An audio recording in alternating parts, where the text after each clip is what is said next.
Jikalau saat itu Allah perkenankan kita diambil, ya sudah waktunya itu.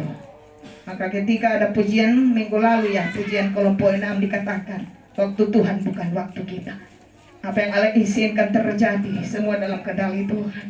Apapun yang terjadi dalam hidup di dunia adalah seizin Tuhan. Kalau Dia tidak mengizinkan, maka kita tidak satupun akan terjadi dengan hidup ini. Selai rambut pun di atas kepalamu tidak akan jatuh kalau bukan kehendak Dia yang mempunyai kehidupan ini. Sesuatu yang terjadi, segala sesuatu Allah izinkan dalam kehidupan manusia dengan maksud dan tujuan manusia di dunia ini. Jadi apapun saudara-saudara yang terjadi dengan situasi mewabahnya virus corona, tapi dalam ayatnya 30 dikatakan pengertian dan hikmat dari Allah. Orang katakan, biar baca batangan so tidak boleh tidak. Sebijak-bijaknya kita dengan kesehatan, Allah beri hikmat bagi kita. Sebijak-bijaknya manusia bukan berarti dia tidak mau lagi dengan sesamanya, tidak. Sebijak-bijaknya kita menanggapi situasi yang ada, karena manusia Allah beri hikmat bagi dia dan pengertian. Dengan demikian saudara-saudara, sejauh mana manusia menanggapi sebuah kehidupan dalam bijaksana dan pengertian dalam hikmat dari Allah, bukan kekuatannya. Kita mau mengatakan Allah yang punya kendali. Apa tujuan Allah mengizinkan peristiwa yang terjadi dengan kehidupan manusia? Sekalipun itu sangat menyakitkan, mengkhawatirkan bagi manusia, bahkan saudara-saudara, kadang seperti sesak di dada ini ketika memikirkan wabah penyakit ini. Lalu flu burung dikatakan, remeh angkat biasa. Tapi corona ini luar biasa. Bagaimana kita bisa melihat semua peristiwa dalam kacamata iman kita, bahwa kita mau mengatakan bahwa yang kita andalkan di dunia ini ada kekuatan, tapi yang ada lebih di atas. Maka ketika Bapa mau meninggal dunia, Dia katakan di atas langit masih ada langit. Ketika kekuatanku masih ada kekuatan yang lebih dahsyat dari saya. Itulah sebuah kehidupan. Bagaimana kita mau menjawab setiap peristiwa hidup yang terjadi? Kita mau mengatakan Allah adalah Allah yang Maha Kuasa. Allah adalah Allah yang Maha Kuasa. Maka dalam firman pengamsal tadi menggambarkan sebuah raja, bagaimana dia memerintah sebuah wilayah. Ya, dia berkuasa karena wilayahnya. Apakah saudara-saudara kekuasaannya monoton adalah miliknya? Tidak. Dikatakan hati raja seperti batang air yang ada di dalam panggang Tuhan, dialirkannya kemana Dia inginkan. Hati raja.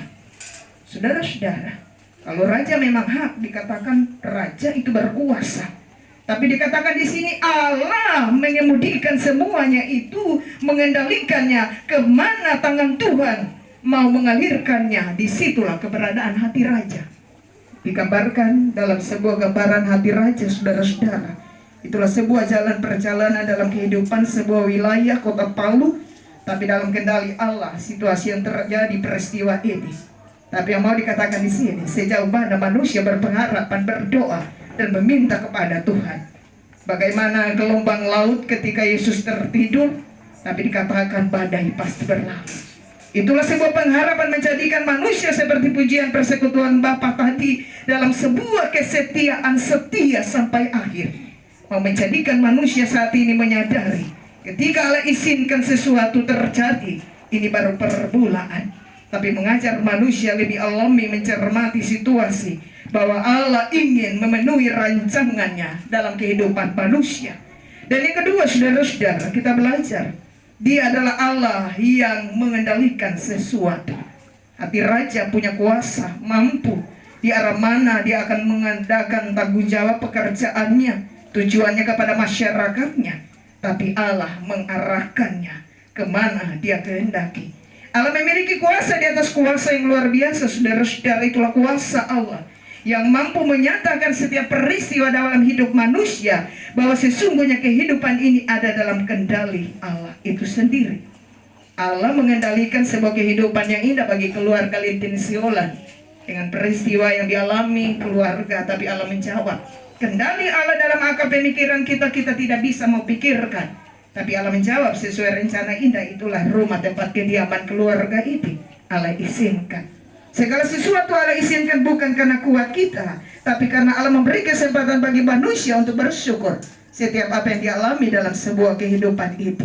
Oleh karena itu saudara-saudaraku yang terkasih di dalam nama Tuhan, menyikapi peristiwa yang ada, mau mengajak kita dalam sebuah perenungan diri pribadi kita, mengajak kita lebih mendekatkan diri kepada Tuhan. Yang kita mau sadari, saudara-saudara, Allah bekerja di tengah-tengah kelemahan, ketidakberdayaan manusia. Allah bekerja dalam berbagai situasi yang ada, bukan amannya, tapi Allah mau melihat manusia bukan hanya pada zona nyaman, tapi zona kritis pun manusia Allah ada bertindak dan menyertai kehidupannya. Oleh karena itu, saudara-saudara, bagaikan pengamsal menjalani kehidupan, menggambarkan sebuah gambaran hidup, perjuangan petualangan manusia bagaikan musafir yang mengembara, terus mencari di mana jejak kehidupannya.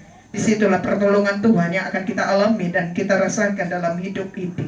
Teruslah berpengharapan kepada Tuhan, keluarga di tempat ini dalam doa, dalam pekerjaan, dalam usaha.